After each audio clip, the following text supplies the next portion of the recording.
Madison is back with another video on the dark side of dating reality shows. What would you do if you were stuck on an island?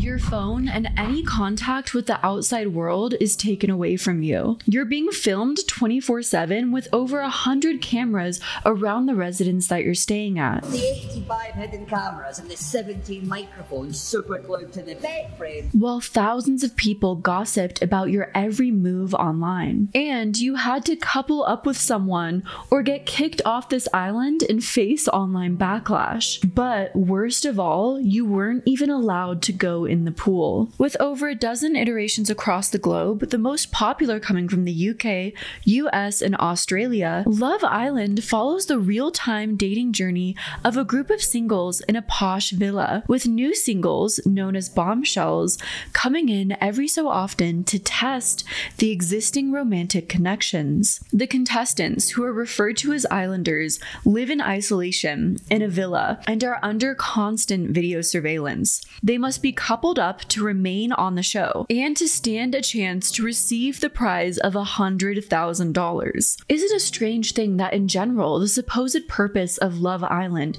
is not only to win love, but also to win a grand cash prize? So when you're on the show, you're called an islander, but you're also called a contestant because it's essentially a game show, merging the two concepts of a game show and a dating reality show into one. A concept like Big Brother combined with a dating show, where on top of that, the audience is able to weigh in and vote. It feels extremely dystopic and also confusing because are you supposed to go on the show to look for love? Or are you supposed to be competitive and cutthroat and look to win? What essentially is the purpose? To play the game or to be genuine? So let's discuss this strange dichotomy of Love Island, as well as how, in my opinion, the producers are exploiting these contestants and setting them up to fail in all aspects. I want to put out a trigger warning. There's quite a few topics that we'll be discussing today that could be triggering for some, like essay and self-harm. If you have any topics that you'd like to suggest for this channel, or you'd like to raise awareness on social media exploitation, please check out my subreddit r/exploitationexposed. And now let's get into the video. It's undeniable that this year, season 7 of Love Island USA morphed into a dumpster fire of online chaos. But how did it get to this point? Let's examine the historical success of Love Island. It's been alleged that Love Island started out as a social experiment of sorts. Let's isolate people on an island, put them together under constant surveillance, and force them together under close quarters and see what happens. And what ended up resulting was one of the most successful reality television shows of all time. I have cat hair all over my face. When it comes to Love Island season success, the breakout phenomenon was definitely season 6 of Love Island USA. From the moment that season 6 started streaming, it became the #1 most watched reality television series across all streaming platforms. During the season 6 interval of June 24th to June 30th, the Peacock series tallied 434 million minutes viewed. So season 6 of Love Island USA was incredibly successful, whereas previous seasons of the USA version were struggling to catch up to the UK's success, since Love Island had originated in the UK. The attributed success to season 6 may have been due to some of the changes that they made, which may have set up the way that season 7 unfolded. For example, in season 6, they brought on new host Ariana Madix, who became a fan favorite, especially for her iconic outfits and zingy one-liners. Do you think you were a little rude about the kisses? I'm honest, I'm blunt. At least the girls were honest right back at you. Season 6 also had fewer episodes in a shorter season, which America seemed to prefer, having more drama compacted into a shorter time span. But the most notable change to season 6 was this heightened idea of gameplay, as opposed to the idea of focusing on finding love and connection. Now, this wasn't on the part of the Islanders, but more on the part of the producers, though of course the contestants may have picked up on the cues. Throughout season 6, producers producers peppered in layers of decision making. So essentially, all of a sudden, the Islanders had to make important voting decisions and decide who was going to get voted off. Who goes and who stays will be decided by your fellow Islander. You must now decide who you want to say standing behind that Islander. What had always been standard for Love Island was the audience would be in charge of getting to vote for who could be voted off, meaning oftentimes fans would vote for the most boring couple or the people with the least strong connection. Though, of course, sometimes the most unlikable Islanders would get voted off simply because the audience hated them. In season 6, the producers changed that to make it more exciting by allowing the Islanders to vote off who they didn't like. This meant that even if the audience didn't like someone or someone didn't have a strong connection, if they were able to make friends with other Islanders, they could stay in the game. Now, Villa, it's your turn. Which girl have you decided to save? The girl we are saving is Landry.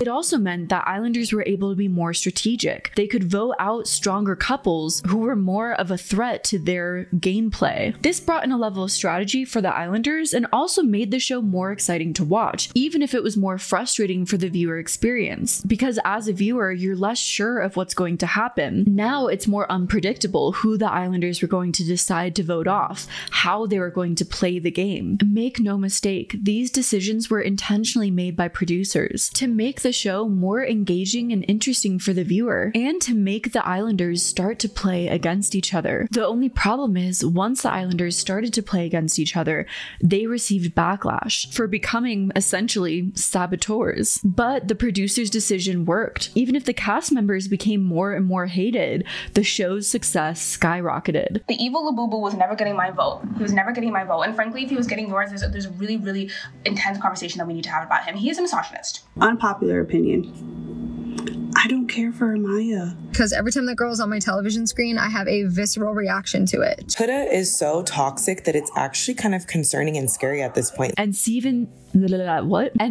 7 became even more successful than season 6. Season 7 aired on June 3rd of this year, and by the end of the week, it was the second most watched streaming show on television. From June 6th to June 12th, the show racked up 1.2 billion minutes in views. This could have simply been due to the excitement of last season, though the dynamics of season 7 certainly shifted. It would be a simple synopsis to say that love was not found on season 7 of Love Island, and instead it was a retelling adult version of Total Drama Island, except those reacting to and following the drama online may have taken things a little bit too far. I want to refrain from speaking too much about the specific Islanders in this video and all of the hate they received, because they are real people. Choosing the most hated contestant from Love Island USA season 7. The cyberbullying has got to stop. Cyberbullying has always been around, and I got little taste of it when I was younger, but never to the extreme of what I got from going on this show. I also want to take some time here to send some love to the Black women on the show,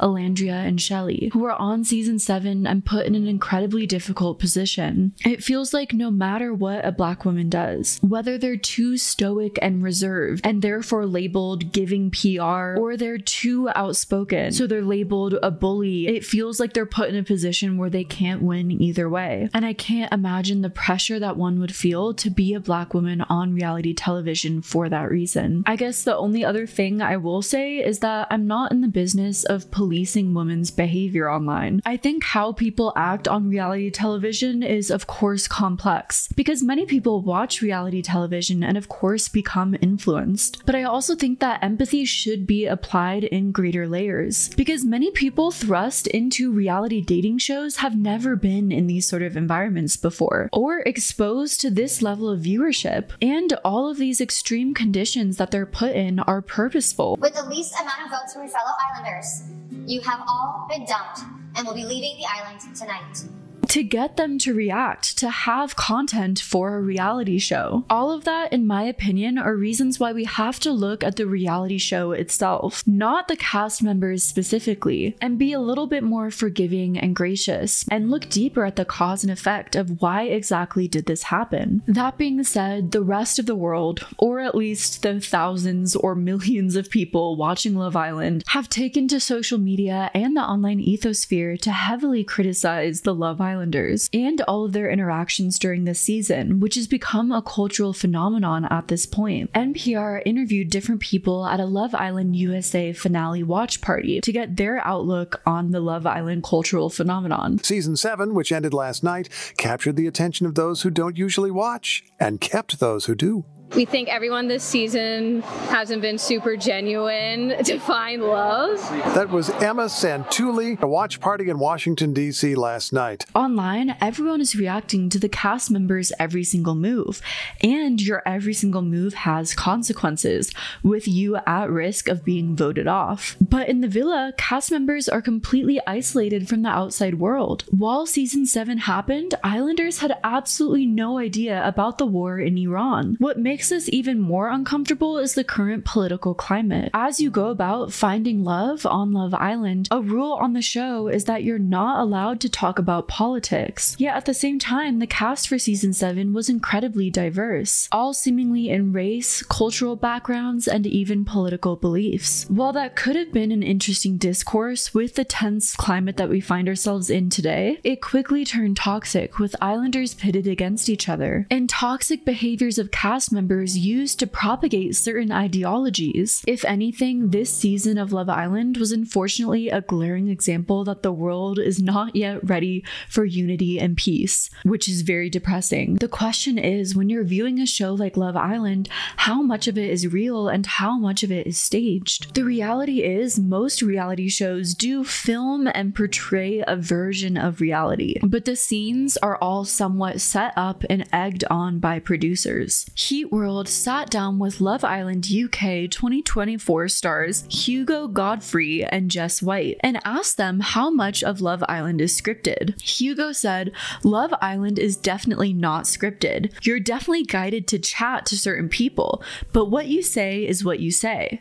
There are no words put into your mouth. It's definitely not scripted." This feels like a very mixed answer. So it's not scripted, but at the same time, you're told who to sit with and who to have a conversation with. So it's not necessarily natural and authentic either. Jess continued, "No, it's not. Anyone who's been in the show or is aware of the TV show will be aware that at the end of the day, they are making a TV show. So we have to do things to make it interesting. Otherwise, nobody will watch it. Everything I said, and I stand by what I said. But it's really important to remember it's an edited show, and there are things that don't necessarily get shown, because it's not classed as exciting or entertainment. I'm sure it's easy for those who were edited well to stand by everything they said and agree with the show's portrayal. But what about those who were given the villain edit, guided to sit and speak with certain people, all the while completely unaware, because they're completely isolated,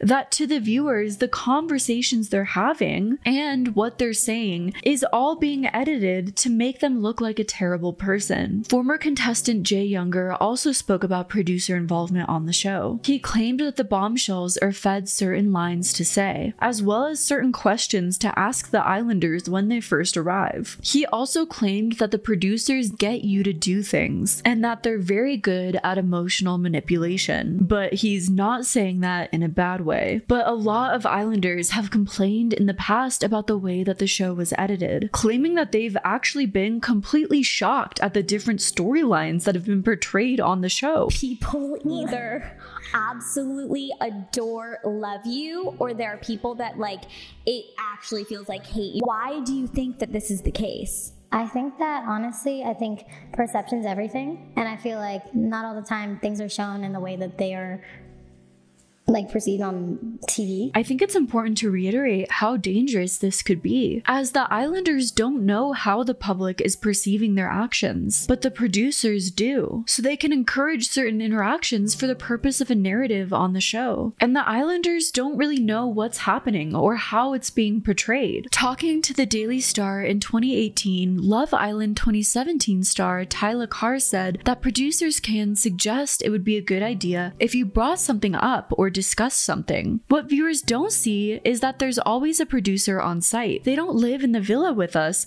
but someone generally comes in every hour to have a chat. They would often make an announcement asking for someone to come to the sofa to have a chat with one of the producers. They tell you what they want you to talk about and who with. Molly May Hugh made similar statements in an interview with Closer Online. She said, "Sometimes you have to do things you don't want to do for the storyline." Sammy Elishi from season 9 in the UK also confirmed this in a YouTube video. Is anything scripted?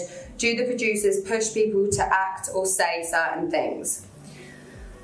The show is not scripted at all. You do get encouraged to have chats with certain people, of course, because they've got a show to run. If they didn't encourage us to go and talk to your couple or someone you're having an argument with or anything like that, then there would be no show. We would be sunbathing and just fly in, and it would be very boring for everyone to watch. The most prevalent question that people have been wondering throughout social media through the entire Love Island show was why no one ever seems to go in the pool. But that may be due to producer involvement as well, as technical aspects with the mics prevents people from going into the pool, which also prevents the show from being unstaged completely and people being able to just do whatever they want. Megan Barton Hansen told Grazia that contestants aren't allowed to flirt in the pool as they couldn't wear their microphones in the water. Imagine being on a dating reality show with a giant freaking pool right in front of you for the entire time in the middle of the hot summer, but you're not allowed to go into the pool because it could interfere with the flirting content that people are trying to film of you doing. Another thing that viewers don't necessarily witness, but that producers do a lot of behind the scenes, is casting. Though many fans complained about the casting process for season 7. Because all I've been hearing is literally people just complaining about the new cast members. Y'all,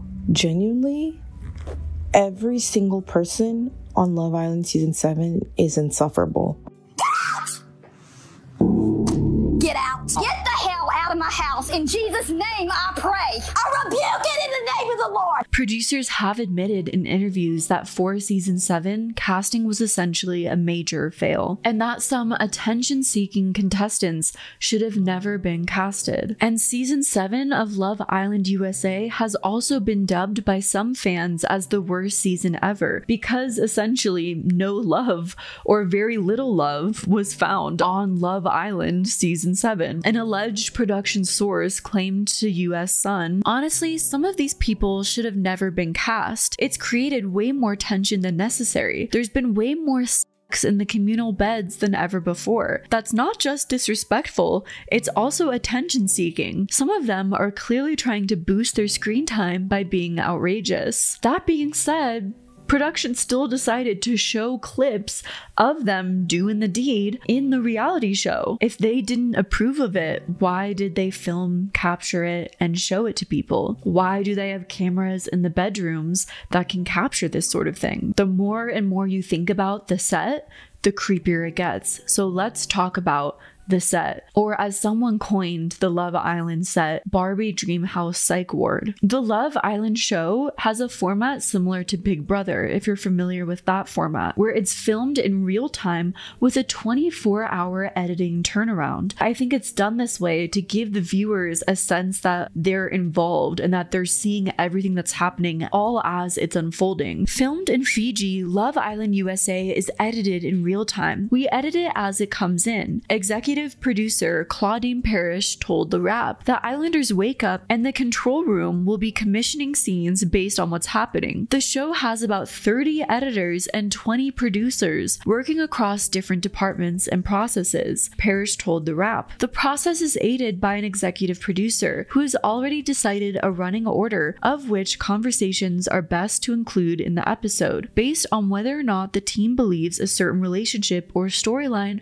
has potential. I just imagine a giant control room with a giant wall of screens monitoring all of these cast members and their every single action. Is that not kind of creepy? And all of this seems to turn up the fan parasocialness to the max. You feel like you're involved in the show as it's happening, voting on events of the show as they're unfolding, and then tuning into the next episode to see the fallout of your votes. Fans are made to feel more involved, and this is all an intentional aspect of the show. But it's also a monster of its own making, and it's caused an unparalleled reaction by the fans, whose, in my opinion, loyalty, fandoms, and online behavior has reached unprecedented and inappropriate levels never seen before. And yet, this season, though all of this online behavior could very clearly and very greatly affect the cast members' mental health, producers did very little to stop it. In my opinion, this is because the more involvement, the better engagement, therefore the better ratings. I truly hope that next season there are more measures in place which prevent the parasocialness to a certain degree. But it seems like besides putting up a few seconds text screen saying don't bully people, the structure, the very structure of this show has done nothing but encourage this. When it comes to the set of Love Island, I think the creepiest thing that I've seen is a TikTok about the way that the set is built. Not only is there over 100 hidden cameras on set, the set is also manufactured so there's as little ways to hide from the cameras. There's platforms underneath the beds so you can't hide from the cameras. Reality shows like Love Island will build their furniture on platforms so that there's no space at the bottom that the contestants can hide in to avoid being seen by the cameras. Say you wanted privacy while you're doing the nasty so that you're not being filmed while doing it. Guess what? There's virtually no way to do that. Only the bathrooms and the pantry don't have a camera in it. And they recently initiated a rule where only one person can go in the pantry at a time. So virtually, there's no privacy while being intimate. If you want to be intimate with someone on Love Island, you have to know that your intimacy is going to be broadcasted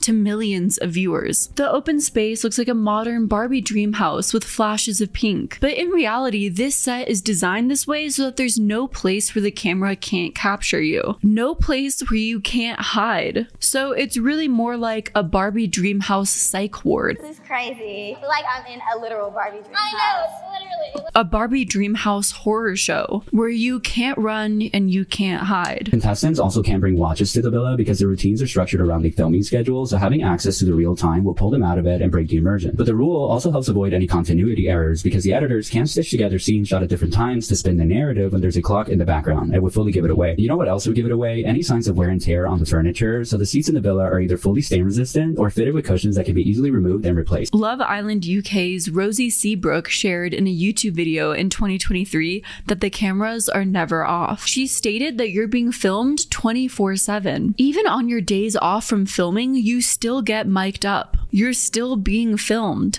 How many times was the camera off and what did you guys do? So the camera was never off. You are quite literally filmed 24/7. Even on a down day, you're still mic'd up, you're still filmed. So yeah, there was never a time where the cameras were off as such. This year, season 7, The Breakfast was a constant point of drama throughout the show, to the confusion of many viewers. He gave her 2 pancakes and gave me 1. Gave her a flower and gave me none. You gave me 2 pancakes and gave me 1. Every day that you're filming, the men all make breakfast for the women on the show. Sometimes they made breakfast really well, and sometimes their respective partner felt that they fell short on the breakfast front. The pancake was undercooked, so I had to throw it away. But here's the thing, on Love Island, there's a major lack of catering, and all the contestants are expected to make their own breakfast. But there's only so much time in the day, with the women on the show also expected to get camera ready. The women are keenly aware that their appearance matters, with them facing an insane amount of expectations over their appearance, and an insane amount of backlash if they don't appear picture perfect. Vanna from this year's season 7 faced quite a bit of criticism over her appearance on the show. People feeling like it's okay to bully her for her appearance because she received too much plastic surgery, which sort of fits right into my video on plastic surgery that I've done on this channel. How we often critique women for the level of plastic surgery they've received. We expect women to fall right into that sweet spot of the right amount of plastic surgery. If they're not aging within our societal expectations, then we think it's okay to criticize them. Vanna ended up coming out and saying that she was getting a severe allergic reaction due to the pillowcases or pillows that she was sleeping on Love Island, and they weren't fixing it. You guys, I was sleeping on a feather pillow. I was having an allergic reaction every single day. So basically I woke up every day, my eyes were swollen, Of course, my whole face is swollen. That's why I looked overfilled, not making excuses. As a sensitive skin girly, that sounds like my worst nightmare. As someone who's studying public relations, Love Island producers knew exactly what they were doing casting this girl. The producers had to have known there was going to be a reaction to her face and what she looked like. No one on the show provided her an adequate sleeping arrangement, but because she didn't have the perfect appearance on Love Island, people heavily criticized her online. All of these heavy expectations are often placed on the women of the show, meaning they probably spend a good amount of time getting camera ready every morning, so their partners often have to make them breakfast. Millions and millions of viewers, one of the top reality shows, and Love Island can't hire good catering for the cast. So contestants are expected to feed themselves with the ingredients available to them. And many have complained about the general lack of food on set, with junk food and snacks available, but not as many other options. It looks like a lot of people lost weight. A lot of people lost weight. I think I did lose weight. You gained some? Bro, I was eating cookies like crazy. I wasn't really missing. No, the food wasn't great, but the snacks were unlimited cookies, unlimited chips. They had these sour strips that we would like demolish. Yeah. Many people noticed that a lot of contestants lost weight through the course of the show due to stress, lack of sleep, and being underfed. During Islanders' off day or rest day, where they're separated from their couples, sleep in different beds, and aren't allowed to talk about drama, a good part of that off day is allegedly they are allowed to get food delivered. We'd stop for lunch and the producer would come out and be like, so guys, today is a chill day, and we'd all be like, woo!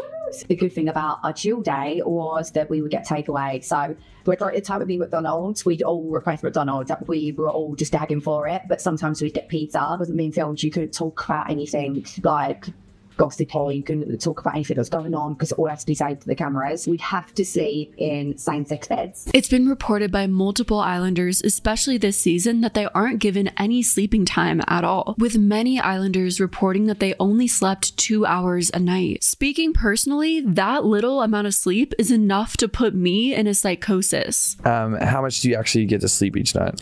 2 to 5 hours, and then every blue moon will get 8 to 10. You wake up at 1 o'clock in the afternoon and you go to bed 4 or 5 in the morning. Like we're barely getting sleep. I think like every night maybe we got max like 3 to 4 hours of sleep. Really? So like, you know, having to shoot all night and then only getting that amount of sleep and then waking up doing it over again, like it's kind of like, damn, like I'm irritated that I didn't get no sleep. Now I gotta go talk about my emotions and how I'm feeling. It's like you may not want to at that time, or may not want to with that person at that time. So it's like having to get your mentality right in order to do that. It gets really hard when I'm on, 2-3 hours of sleep multiple times in a row. So it's like, that's when it gets tricky. With Love Island having mental health counselors on set, they should know what lack of sleep does to your mental health. So you have to think that this is a purposeful thing, having Islanders sleep as little as possible in order to mess with their mental health, to get them to act out for content. How could it not be? They have to be aware of the mental health consequences that a lack of sleep can do to a person. While the Islanders' phones are taken away while they're on set, they're given phones that are controlled by the producers and being supervised. Lucinda Strafford from a UK season said that the Love Island phones that they get the iconic "I've got a text" messages from are largely limited just to messaging. What can you do with your phone?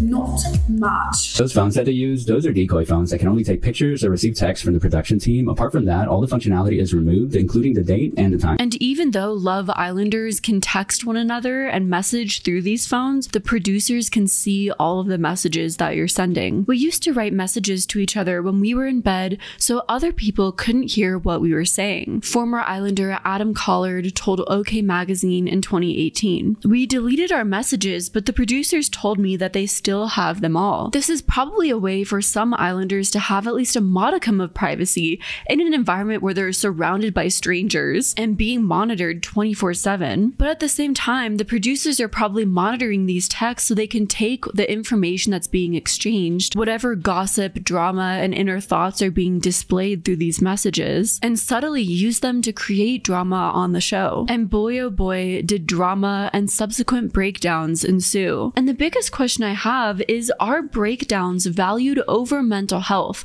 all for the sake of content? By all means, explore. Oh, she just flipped somebody off. ITV America production has confirmed to Vogue that Love Island USA has an entire team supporting its cast members before, during, and after filming. On top of the producers, managers, and HR, the show provides a duty of care representative, 2 on-site licensed psychologists, and a full-time welfare manager who oversees the daily care of participants and addresses any concerns and questions contestants might have. Prior to being cast on the show, potential contestants, aka the Islanders, will go through multiple rounds of assessments with one of the psychologists to better understand their background and the current state of their mental health. Deb Chubb, who was a contestant on season 4 of Love Island USA, also claimed on her TikTok that prior to going on the show, each contestant is required to get a letter from their doctor, giving the okay that they're good to go. And they ask you to get a letter from your doctor saying that it's okay for you to go on the show and that you will be fine, your mental health will be fine under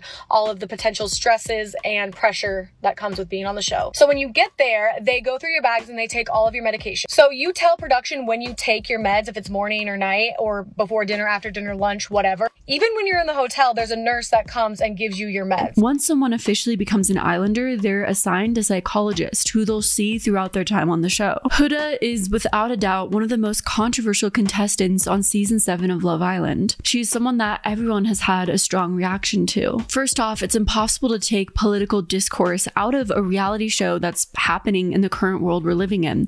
Huda is Palestinian and has strongly advocated for Palestinian rights, both before and after going on the show. That being said, Huda was definitely seen as one of, if not the villain on the show, seemingly because early on in the season, she was having strong emotional reactions, which were being captured on camera. There's more to me than a crash out, and I want to show that side of myself as well. When a person goes on to reality TV and may already have mental health problems or may not be aware of how this reality show may trigger their existing trauma, and then on top of that, you're only getting 2 hours of sleep every night in an extremely unnatural environment with people you cannot trust, being filmed 24/7 and being provoked for a reaction, and then you inevitably do give a reaction. Well, it's interesting when people watching that show zero compassion. The backlash over Huda's actions were very, very intense. Huda is a mother, and it's been alleged that people called CPS on her and her child. The craziest thing I've heard is that people called CPS on me. I was like, are you so serious right now? They flooded her social media comments with hate and memes mocking her reaction. I was curious to see whether or not the producers, who are very aware of what they're putting their contestants through, saw a person in crisis and looked into taking Huda off of the show. We're mad at the participants for how they're acting, but we need to shift our anger to the producers. Not only for her safety, but for the safety of other cast members. Because when you're in a situation where you're completely dysregulated, who knows what's going to happen? I also think it's very telling that the show itself labeled what Huda was experiencing as a crash out, and they started to create challenges and jokes around hashtag crashing out. Islanders, get ready to lose control in today's challenge, crashing out. They had other Islanders explain different times when they crashed out. I crashed out. I crashed out. I crashed out. I crashed out. Huda ended up joking herself about her quote-unquote crash out. And in terms of like crash outs, for example, bitch, we all crash out. Mine was just caught on national television. Moving the dialogue away from an emotional breakdown into this sort of joke about crashing out as a whole. But I feel like this is sort of a way to trivialize mental health. Also, saying that Huda crashed out is putting all of the onus on her, as well as the other contestants. Oh, they're crashing out, instead of actually examining the environment that they're in and how that might have played a role in the way that they're acting. But the reality is, the ratings during Huda's crash out were at an all-time high. People either hate watching Huda, tuning in out of sheer curiosity since the internet was ablaze with buzz over Huda's actions, or now rooting for the underdog, which was perceived as Huda. Huda essentially made reality TV gold. So ultimately, the producers had every reason not to pull her out of the show, no matter how detrimental it was to her health, and how detrimental it was to the overall overall toxicity of the internet. A production source claimed to the US Sun, there have also been some tough situations with certain cast members. What happened with Huda was particularly difficult. She's had serious ups and downs, including emotional breakdowns. At one point, we seriously discussed pulling her from the show for her own well-being. She was overwhelmed.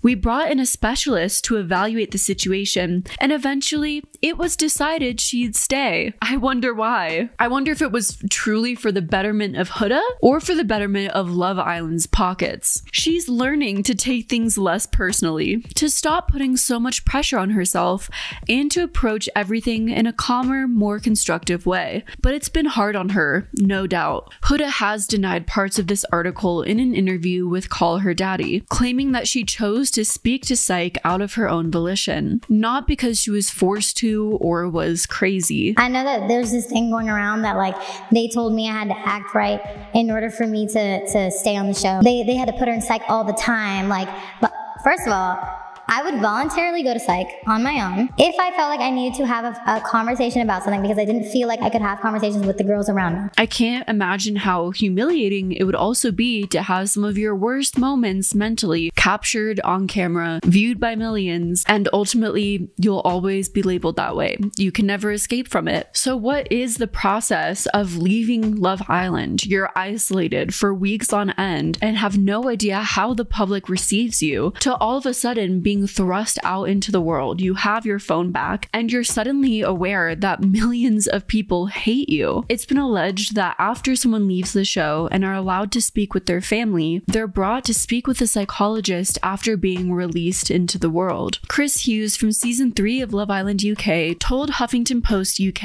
in 2018 that they had to meet with a psychologist before leaving the villa for good. Once we spoke to our friends and family, we all had our own little slots where we'd go just outside the villa and sit in a cabin with her in her office. We had individual chats to make sure everything's okay. Everyone who comes out of the show comes out into a different life. So it's important that she treats everybody individually, which she did. In the finale of season 7 of Love Island USA, couple Chris and Huda made history by breaking up in a finale. Are you able to hang out and not feel weird? Right off the bat, I'll be honest with you, no. And the Mirror reported that they allegedly tried to leave during the episode as well. It's not specified what they tried to leave, whether it was the show, the island, the villa. It's been reported that this season there's been a few cases of different cast members trying to leave mid-season. Jeremiah, during an interview or live stream, spoke about wanting to leave and having to speak with Psych.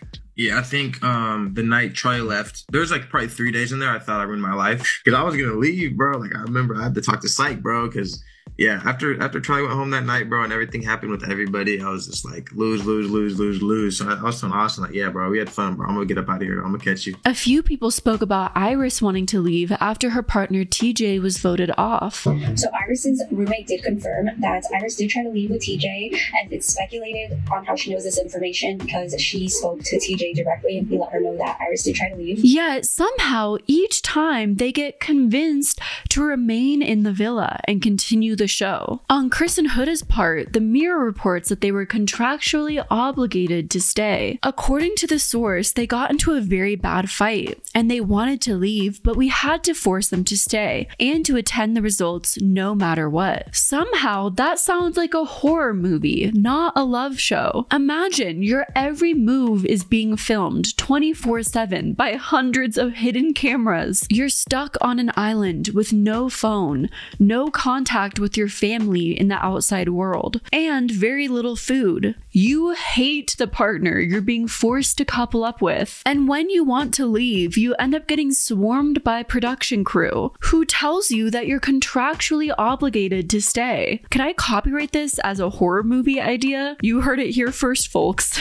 The insider claimed they have a contract. They can't do whatever they want and just leave like that. We had to talk them into staying and tell them that they didn't have the choice choice but stay and attend the results. The insider also called Huda and Chris selfish for trying to do whatever they wanted, instead of fulfilling their contractual obligations. Again, this sounds like a horror movie, signing a deal with the devil. You signed a contract and in the fine print it says you have to stay on this island. I mean, I get it's a dating reality show, but also these are people's lives. The whole thing makes me super uncomfortable. Mental health has become a main topic of the show for a big reason. I mean, not only because these are real people, not robots, but also because the dark side of reality TV is that there are real world consequences. Consequences to the way that these real people are being captured and portrayed through reality TV, all for the sake of drama and content. In 2020, Refinery29 reported that 28 former reality TV stars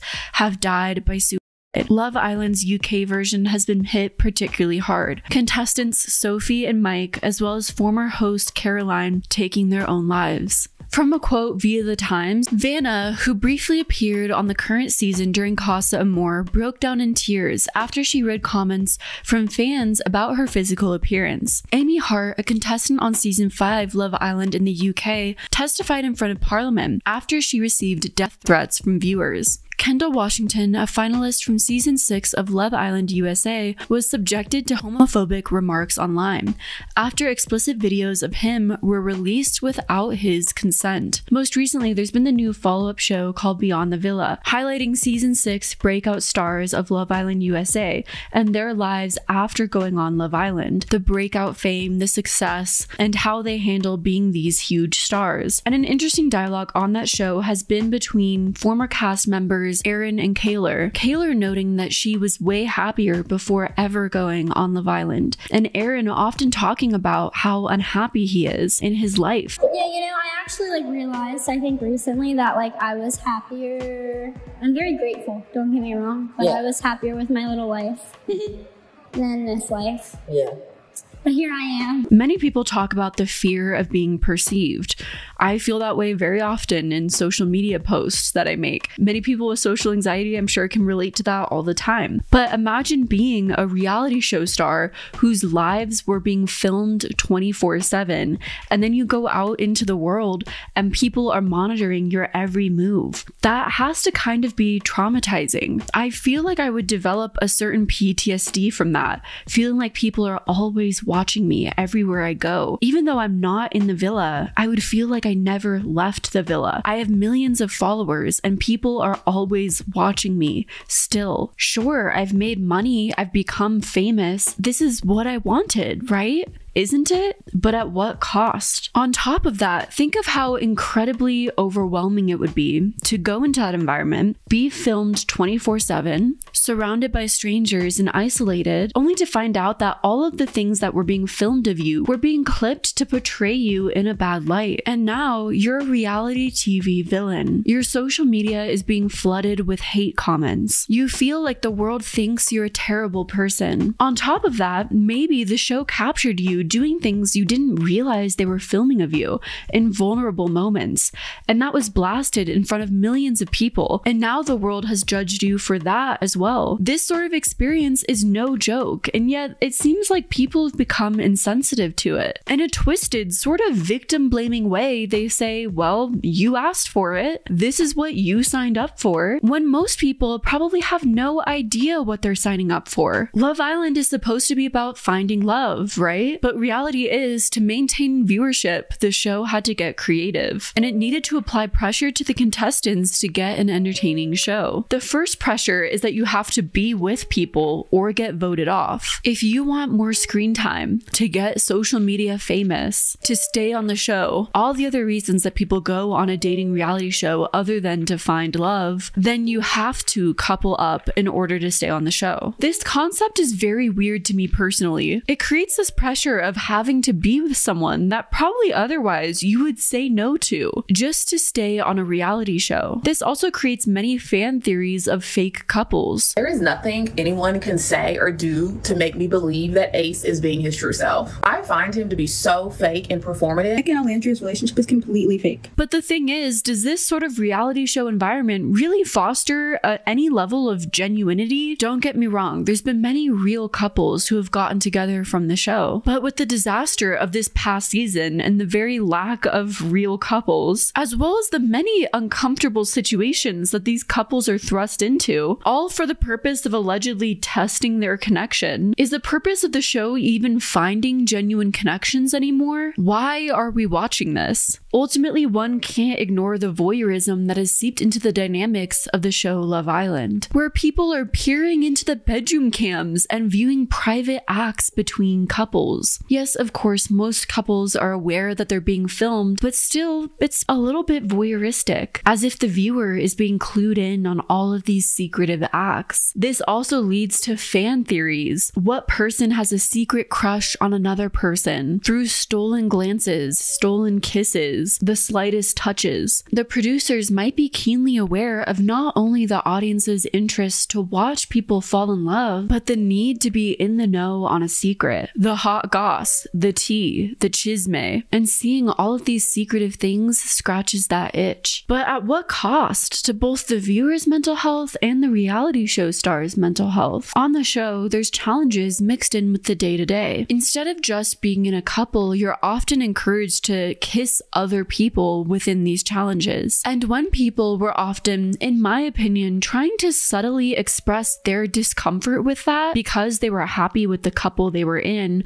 or were unsure of the boundaries of going outside their couple to kiss or do things with other people, they were often immediately and very harshly shut down, told that this is what they're supposed to do. It felt like this weird sense of gaslighting, as if challenges were this alternate reality in which the couples no longer existed and you're allowed to do whatever. And if you have a problem with that, then you are the problem. This also feels like a form of group pressure, and I wonder if it was subtly encouraged by crew and production, because once again, it makes for entertaining content, not just for what happens within the challenges, our voyeuristic minds getting to see these things unfold, and also paying attention to who kissed who during these challenges, but also watching the drama unfold after the challenges, how people got upset or reacted to it. It's meant to spark drama, essentially, and essentially foster an environment where people do things that they wouldn't normally be comfortable with. And again, that makes me uncomfortable. And this brings me to a challenge example I wanted to specifically mention in this video, because it was the first episode of Love Island Season 7 that I watched after I was noticing so much online discussion and thinking of making a potential video on the topic. This episode was midway through the season when the couples split up by men and women. The women go to Casa Amor and meet new people to potentially leave their couple. The men meet new women at the villa and potentially leave their couple. And apparently the rules for Casa Amor changed for Season 7, supposedly due to the lack of strong couples this season. But also, there was a challenge in this Casa Amor episode that made me very uncomfortable. And it was also linked to the way that it was announced to the women that they'd be leaving for Casa Amor. The original couples were all brought out to the lawn on the villa, and the men all had to stand on a circle, and the women sat on a stand. Adriana Maddox came out and said something about how the men had to rate each woman's kisses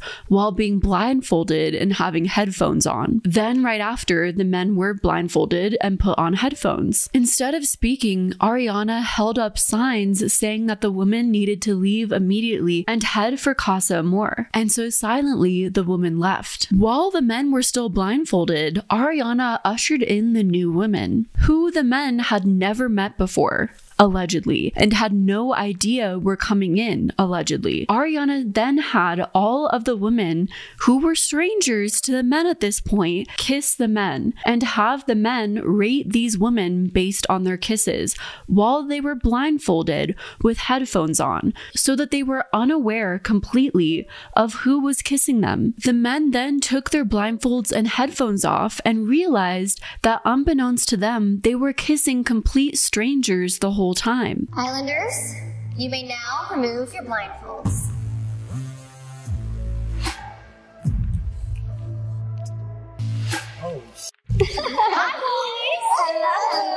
I don't know know about you, but coming into this episode blind myself and having this be the first episode I watched, I was flabbergasted that this was the most watched reality TV show, and no one was calling this out as being blatant sexual assault.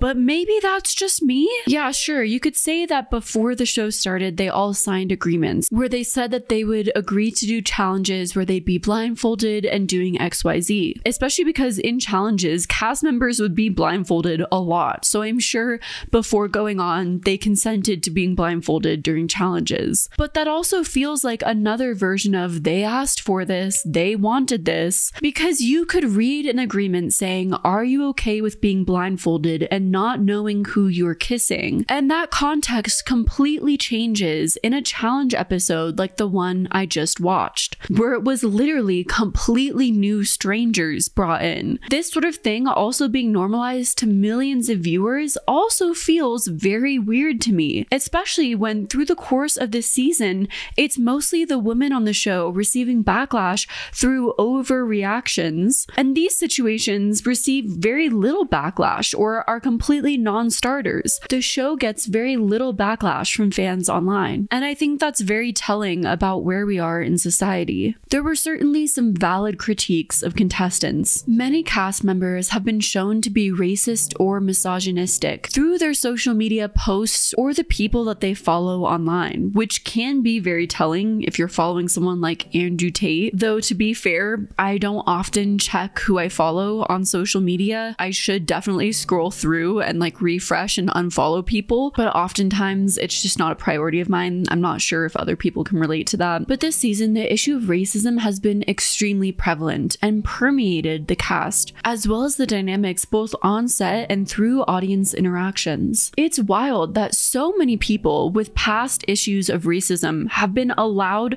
to be on Love Island, have not been filtered through the casting process. Many people just wondering, how was this possible? How did this slide? TMZ has reported that this was both a casting issue and a production issue, as in order to be casted on Love Island, you have to go through an excruciating casting process. The casting department will do a brief check into your social media, usually within the past year or so. Then, if you pass their checks, production and legal will do a much more extensive background check. And again, I blame the Love Island franchise for missing all of these things and the ways in which that's affected everyone involved. It's affected the Love Island cast in the ways in which they've had to deal with the backlash, because many of the Love Island cast members have befriended these people who've had past issues of racism and now have to navigate that, having to now come out and condemn them, but also not wanting to send a bunch of hate their way, I'm sure, or be the cause of somebody's mental health downfall. How do you navigate that? Someone that you thought was your friend, but is now receiving online backlash for racist things that they've done a year ago to many years ago, knowing that that's wrong and being associated with that person because you interacted with them on a reality show, but also knowing what online hate can feel like because you're experiencing it at that very moment, and maybe not wanting to send a bunch of hate their way and being the cause of some very bad things that they could potentially do to themselves. On top of that, Love Island essentially platforming racists or people who have done very racist things promotes that. So it's justified fans who have watched the show participating in those things as well. So let's briefly discuss some of the racist controversies of the cast members on the show, though I want to reiterate, do not send any hate to these people. They've already received so much hate already. Yulissa Escobar. Shortly after the season 7 premiere, videos resurfaced of Yulissa using the N-word on a podcast. To me and to most people, this is the wildest slip up on production and casting, because this was only a year ago. It was in recent history and fairly easy to find, at least not impossible to find. So it makes it very questionable why she was casted in the first place and how this slipped through the cracks. After these clips surfaced online, she was removed from the villa by producers. Austin Shepard. Austin was never removed by producers and is still associating with cast members and is fairly friendly with them. But people noticed fairly quickly after the season started that much of Austin's reposts online are very questionable, like a video that makes light of police violence. Sierra Ortega. Towards the end of the season, Sierra was sent home after someone posted an Instagram story post that she had made using an Asian to refer to her eyes, where she essentially said that she gets Botox because she doesn't want to look Asian. Knowing that Ciara is friends with Brooke Schofield, who got hooded eye surgery because she doesn't like the look of her hooded eyes, I feel like a lot of things are adding up here, but maybe that's just me. Ciara also had this sort of bohemian woo-woo aesthetic in the ways that she dressed, which to me personally, maybe it's just growing up in Southern California near LA, that aesthetic is always a bit of a red flag for me. I'm not Asian or Indian, which is Asian, but you know what I mean. So I can't fully speak to this. I know there's a huge dialogue over cultural appropriation versus appreciation, but as someone who used to be very involved in the yoga scene, I have noticed a lot of people who use clothing as a way to try and symbolize their identity without actually understanding anything about what they're wearing and what it means, the cultural significance, the history behind it, the general meaning. They just want what they're wearing to signify that they're a very free-spirited person. They want it to reflect their identity more than they want it to pay tribute to the cultural significance behind what they're wearing, if that makes sense. And I definitely noticed very early on in the things that Ciara was wearing that, at least to me, she felt very much like that sort of person. So to me, it wasn't really surprising that Ciara had a past history of being racist, but after a lot of online outrage, Ciara ended up getting removed from the show. Ciara made an apology saying that she was sorry for accidentally holding space for a slur. I educated not only myself on the true meaning and the history of the word, but also anyone around me who was accidentally holding space for this slur. Which is a very interesting choice of phrases. How does one accidentally hold space for a slur? Like, accidentally holding space for this slur. Of course, I'm being a little bit snarky towards Ciara. She's spoken out about the large amount of harassment that she's received online, which is not okay at all. This season of Love Island does seem to represent a tipping point where people think that it's okay if someone does something wrong to go all in on them. No holds bars. No hold bars? No holds bars? What happened to the phrase, don't stoop to someone's level? Look, I get it. The world is really scary right now. It's really frustrating, incredibly anxiety-inducing. People may feel like they need an outlet to take some of their frustrations out on. I'm concerned when the outlet becomes women of color online, even when they did do something very wrong. Also, sometimes the best form of accountability you can give someone is your silence, your complete lack of attention. That goes for online and real life. It's interesting, the more videos I cover, how truly social media is a mirror and all it reflects back is our everyday lives, sometimes in just more extreme versions of it.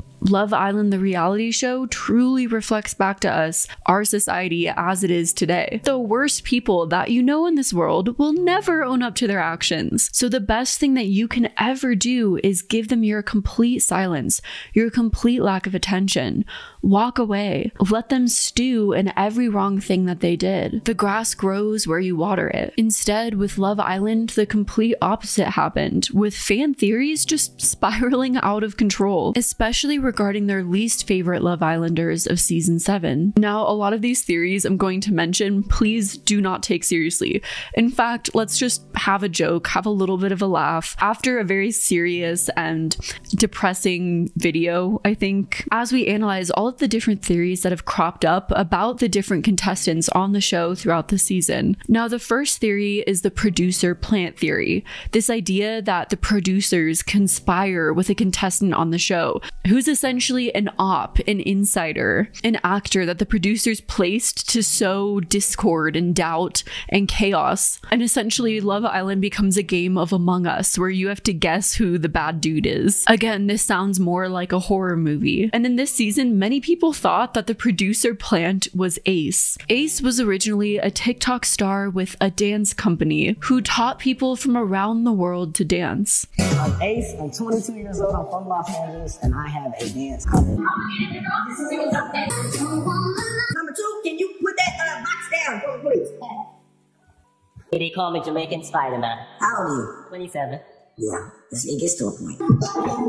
Oftentimes throughout the season, Ace seemed very concerned with other relationships on the show more than he was his own relationships. Another thing that sort of started this theory of producer plant was when Ace was questioning a contestant, Jeremiah, on the show, and it seemed that someone, a producer maybe, had told him to stop this line of questioning, and he stopped it immediately. Though it's not clear from this clip that that's what happened, but people ran with the theory that he was a producer plant and taking advice from outsiders. Ace became notorious for leading a crusade against certain islanders that he disagreed with. He also became known for starting the concept of exploring connections instead of settling in with your existing connection. The idea of exploring connections would also make for a really entertaining reality show season, because when people settle into their couple, things get boring. A lot of these things made people believe that he was either some sort of charismatic cult leader or working with producers to further certain agendas. There was also a TikTok about an alleged 2-week test where before the official Love Island show starts, they do a fake show with fake Love Islanders to just test out camera angles, make sure production works. And there's a theory that sometimes if these fake Islanders work really well, they'll put them on the main show as well, which gives them an edge as well as an inside relationship with production. Okay, Love Island fun fact. Did you guys know that the week before the show officially airs on the network, they cast an entirely different group of people to live in the villa, do the challenges, sleep in the beds, make the breakfast, everything all recorded for a week, and then they just don't air it. Think of a dress rehearsal, except it's entirely different people than the ones that go on for the official show. It's all for production purposes to test the lighting, test the camera angles, audio, everything like that. If members of that cast do well or they like them on camera, they can then potentially go on to be casted in later seasons of the show for real. And this just makes me think, it's a little bit too much of a coincidence for some of these people to know each other. Especially this season of US, it's a little bit of a web how some of them know each other. And this would make the perfect denominator for it to make sense. Kind of right alongside this producer plant theory was the theory that one of the strongest couples on the show had dated before the show even started. In the very first episode of season 7, Ace had mentioned meeting Shelly in New York before ever going on the show. Viewers had also found evidence of the two commenting on each other's social media. Wait, Ace, did you just say you know Shelly? I do know Shelly, yeah. This started a whole theory that the two were playing a game, having gone into the villa already in a relationship, but planning to fake forming a connection. After the show, Ace and Shelly were asked about this and denied having formed a relationship beforehand. So can you just clarify what the extent of your relationship was? The knowing each other could be used very loosely as well too, because we met outside of a club in NYC. I didn't even give him my phone number because I'm like, what? You know? But as people could see, like, he's been in my comments, I've been in his, like, but nothing too crazy where it's like, from at least what I'm hearing now is that we have kids, we've lived together, all these crazy things. Of course, ultimately, this is a casting issue yet again. For the people in charge of casting to have never checked beforehand that the people on the show already knew each other, because there were quite a few people beyond Ace and Shelly who had already known each other before going on the show. Whether or not Ace and Shelly already knew each other and had a whole scheme worked out, I feel like personally that's a little bit of a stretch. Shelly also apparently already knew Amaya, having both been in New York. Ace had also already liked Huda's Instagram photos before going on the show. Nick and Jeremiah had allegedly met previously as well. There are other small connections like Alandria having been in a music video with someone who had known Ace or collaborated with Ace, and on and on. Because many of them were influencers, you could see how these things would happen. The sun just set. Sorry if the lighting got worse. These things are probably commonplace if you all come from the same industry. One of the most bizarre things I've seen online is that Sierra, who got kicked out for saying a slur, was a witch and or practicing root magic. I know root work when I see it. Sierra, you can't hide. This seemed to be essentially because of a few things. The first being because of her woo-woo aesthetic. The second being because of her competitive spirit and obsession with Love Island. Sierra had a Love Island themed birthday party. She also seemed to be fairly media trained. Her friends were trained on social media and operating her social media pages around the clock, even using her clout to boost their own social media profiles. They were using this moment in every way they could, and it seemed like Sierra wasn't going to let anything get in her way. Obviously, none of us know Sierra at all. I'm just relaying public perception, but I want to reiterate this is all a very parasocial interpretation. Sierra has also been attributed as the main culprit behind the voting when a lot of the strongest couples would end up getting voted off. And many people felt like this was her trying to vote off her competition, since strong couples would make it farther on the show. Though again, producers made it possible for contestants to vote this way in the first place. But anyways, these factors all contributed to the public image people had of Sierra. People had also felt that even though Sierra and her partner Nick were technically a strong couple, that her partner Nick did not like her. Yet Nick stayed with her, while all the other strong couples kept dropping like flies. And so the energy in the villa was draining and negative. And then Sierra was exposed for racism. And so, in an ironic twist, this ended up getting turned into a literal witch trial, with many people claiming that Sierra may have been practicing some sort of magic in order to gain power for herself, all for a reality dating show. Another bizarre thing that ended up getting circulated online in relation to the Sierra-Nick coupling has been that Nick, Sierra's partner, Sierra's former partner, lives by the rules of the Fae. Like a week ago, I saw somebody talking about how Nick must be bound by the rules of the Fae, and he's never beating the allegations because the Fae can't lie, but they can mislead. He's one of those people where you really have to listen to how he says what he says. Many fans felt that Nick did not like Sierra, yet when it came to expressing his love for Sierra, he would not lie to her, but he wouldn't necessarily say he disliked her. If you didn't know already, the rules of the Fae are that Fae are inherently tricksters, yet they cannot tell a lie, and Nick was often known to be a trickster. He would double-cross people in the villa, saying one thing to their face, but a whole other thing behind their back. But at the same time, he wouldn't seemingly outright lie. Examples of this are when Sierra asked Nick if she was his dream girl, and he just replied, Are you saying I'm your dream girl? Basically. Or when Nick told Sierra, Taylor is the man for Alandria, Alandria being who fans theorized he really liked at the time, and who he's coupled up with now. And you're the girl who... Yeah, so you're the girl that... And Taylor's the guy for her, so... Eventually, when Sierra left or was kicked off, Nick coupled up with Alandria, creating the couple Nick-Alandria, and many felt he had true feelings for Alandria the entire time, since he was much more forthcoming about his feelings for her. Obviously, the witch and fae things are, well, probably examples that people have been reading way too many fantasy books, and it's starting to bleed into their real life or online life and how they relate to people in the real world. At the same time, the mythical and magical have been ways that people wrap their heads around things and try to explain them. And with so much oddities in season 7 of Love Island, it may have been a way for people to try and logically wrap their heads around what was ultimately production failures, in my opinion. Though another theory that people have had of the serious ways that production have failed is that it was actually a way for them to further their own agendas and political beliefs. For example, Huda, someone who is perceived as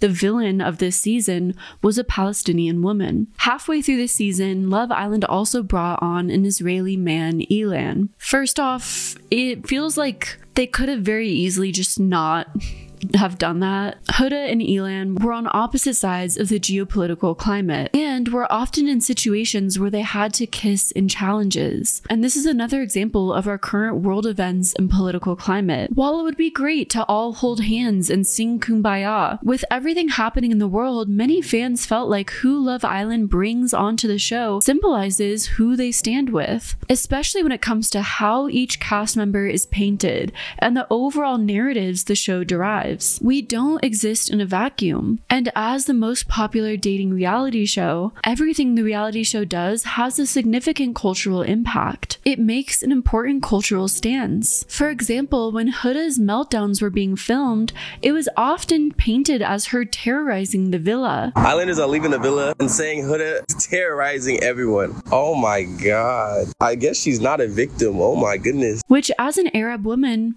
that is racism. And of course, the black women on the show, Shelly and Alandria, were met with equal racism. This extended beyond social media into articles, calling them bullies for doing the bare minimum in the sense, like choosing to not speak to someone. Again, creating the narrative that women of color simply can't win. If they're honest, it makes them aggressive and a bully. But if they're silent and reserved, they're not being authentic. So what can you do? But the white women and men on the show escaped criticism for the most part, besides Ace for being short and maybe too much of a leader, and Jeremiah some criticism. Sorry if you haven't watched the show and have no idea what I'm referencing exactly. I would give in-depth context to each example, but then this video would be way too long. It's already long enough, and I'm trying to balance a second channel and a main channel. What's very interesting about season 7 is also a large demographic of men started watching the show and enjoying it. Many, of course, very harmlessly. And it's great, of course, to see people of all genders and backgrounds equally enjoying a dating reality show, relating to the situations, and also maybe relating to the concept of wanting to find love. But along with this demographic of men, of course, came the incel community, who flocked to online to pit women against each other, using women who didn't sleep around on the show as examples of good women, or the more quiet and reserved women were used as good examples, etc.